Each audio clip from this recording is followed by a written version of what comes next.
Fala galera, bem-vindos a mais um Papo de Quarta. Olá galera, sejam bem-vindos ao Papo de Quarta. Eu sou Estela Bellini e na edição de hoje vamos falar sobre ser mãe e ser profissional, ou seja, ter uma carreira e muitas vezes enfrentar a dupla jornada ou a tripla jornada. Ser mãe e ser profissional são experiências pelas quais boa parte das mulheres passam. A questão é conciliar essas responsabilidades e ainda cuidar de casa, que mesmo no século XXI ainda recai muito na figura feminina. A decisão de ter filhos pode impactar significativamente a trajetória profissional, com algumas mulheres optando por pausas na carreira para focar na maternidade, enquanto outras lutam para manter o equilíbrio entre o trabalho e a família. Segundo a pesquisa realizada pelo Instituto de Pesquisa Econômica, as mulheres trabalham 7 horas e meia a mais, em média, do que os homens por semana por causa da dupla jornada.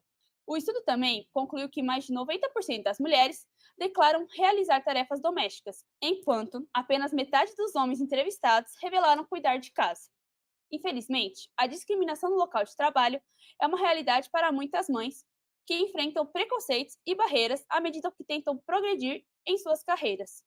Em casos mais extremos, são demitidas logo após o retorno, passado o período da licença maternidade. Para abordar o assunto, tenho o prazer de conversar agora com Lucielena Bettini, professora da USCS e doutora e mestre em Direito da PUC. Seja bem-vinda ao Papo de Quarta. Eu agradeço o convite e fico muito honrada por poder falar aqui no Papo de Quarta. A dupla jornada foi normalizada pela sociedade, mas isso não deveria ocorrer, já que a criança é responsabilidade dos pais e não apenas da mãe. Como essa normalização pode ser revertida para construir um contexto mais justo na família? Realmente é um contexto que nos acompanha há muito, muito tempo. E a gente precisa, né, de ter uma educação voltada para essa cultura de olhar de atenção para a mulher com igualdade, olhar de atenção para o empoderamento da mulher, dessa mãe, né, e respeito a ela no sentido de haver, né, essa colaboração na hora de pensar os cuidados. Os cuidados, eles derivam, né, dessa dinâmica de uma sociedade que foi estruturada, né, no patriarcado, no machismo e na diminuição ali de quem realizava essas tarefas domésticas, né? E com isso, até hoje, né, existe essa invisibilidade também desse trabalho. É algo que muitos nem enxergam, né, o quanto, né, essa dupla jornada acompanha a vida das mulheres. E de que forma os preconceitos e a dificuldade de progressão profissional impactam as mulheres que decidem ter filhos? E quais medidas podem ser tomadas para promover a igualdade no mercado de trabalho? Esse papo de quarta que traz esse tema é uma das medidas que eu acredito que são da maior relevância, né, que vem ao encontro de diversas políticas públicas, né, de inclusão e que derivam de uma educação para a igualdade, de uma educação, né, em direitos humanos que promova a inclusão. Então, Estela, educar, né, para o reconhecimento, né, de que a responsabilidade pelos filhos não é só das mulheres. Juridicamente, as mulheres buscam seus direitos? Se sofrem preconceito dentro da empresa por se tornarem mães? Sim, querida, isso é algo que tem acontecido. Nós temos, sim, né, essa leitura, né, dos direitos humanos, dos direitos fundamentais, sendo realmente, né, estabelecidos em uma Constituição em 1988, e temos, sim, tratados internacionais de direitos humanos que devem ser respeitados. Inúmeras vezes as mulheres buscam os seus direitos, mas há as que não sabem, né, da existência desses direitos, que retornam de suas licenças maternidade aí, e são demitidas quase que de imediato ou nos próximos meses. A gente tem que informar para essa busca da proteção dos seus direitos, né? No caso, direito humano fundamental, que é o direito, né, do trabalho, que deve ser, né, preservado no exercício de uma função tão, né, nobre como é a maternidade e a paternidade também. A mulher, ela, por ser mãe, ela não deve sofrer inúmeros preconceitos, ela deve ser acolhida.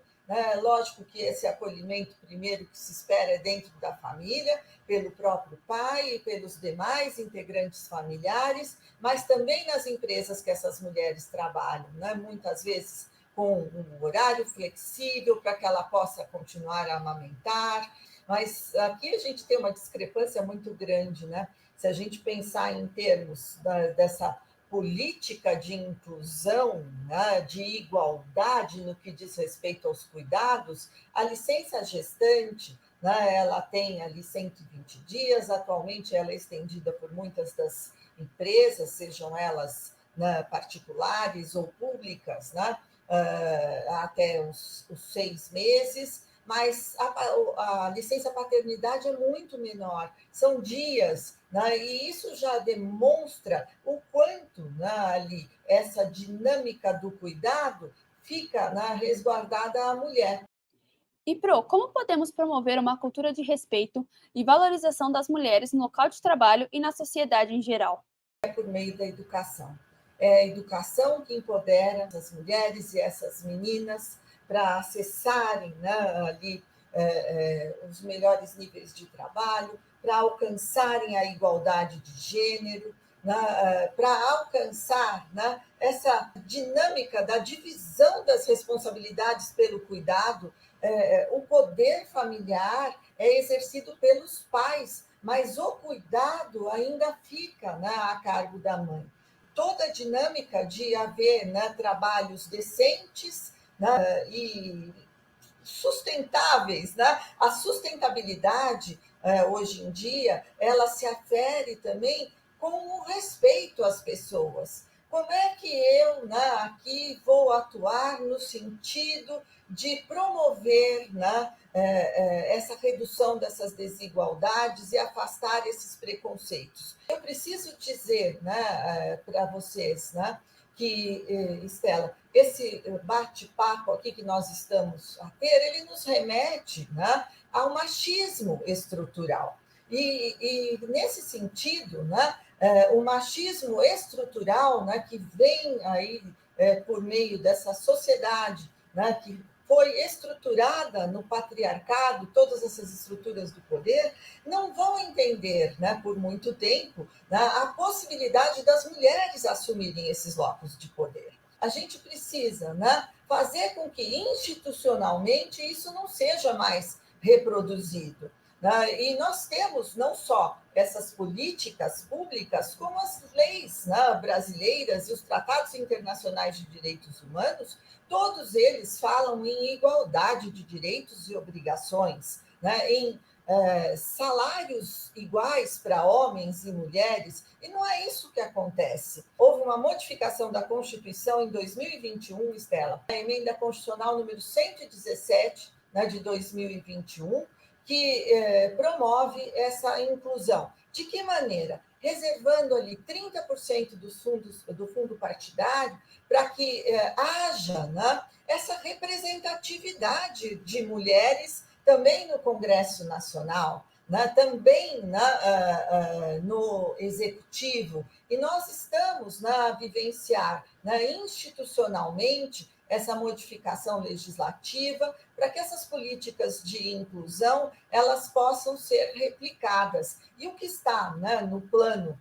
na macro tem que acontecer também no plano micro, porque, infelizmente, Estela, olha só que coisa triste que eu vou trazer aqui em termos de dados, né? Nós tivemos uma diminuição, isso não é triste, mas o que houve de aumento, sim. Nós tivemos uma diminuição dos homicídios e roubos, mas nós tivemos um aumento muito elevado de feminicídios e estupros aqui no Brasil. Isso demonstra o quanto nós precisamos empoderar mulheres e atuar em políticas de igualdade, em políticas de afastamento de qualquer forma de discriminação, até aquelas que vêm com a roupagem, né, do racismo recreativo. né? Professor Adilson Moreira, grande amigo e grande jurista, né? Fala dessas microagressões que acabam por minar ali, muitas vezes,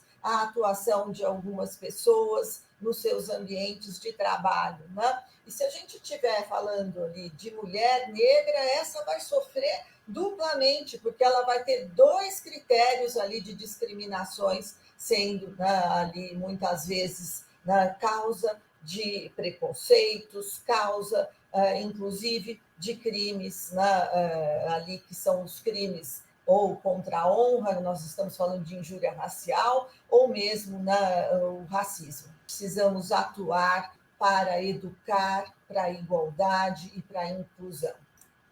Agradeço a participação da professora Lucilena Bettini aqui no nosso Papo de Quarta. Muito obrigada, Pro. Eu que agradeço, né, poder falar em nome de tantas mulheres, né, é um momento de eu estar falando por todas, né, mulheres que são mães e mulheres que têm dupla, tripla jornada, muitas vezes. Muitíssimo obrigada, Estela, muito honrada por ter participado desse programa. Obrigada. E fica por aqui mais um Papo de Quarta.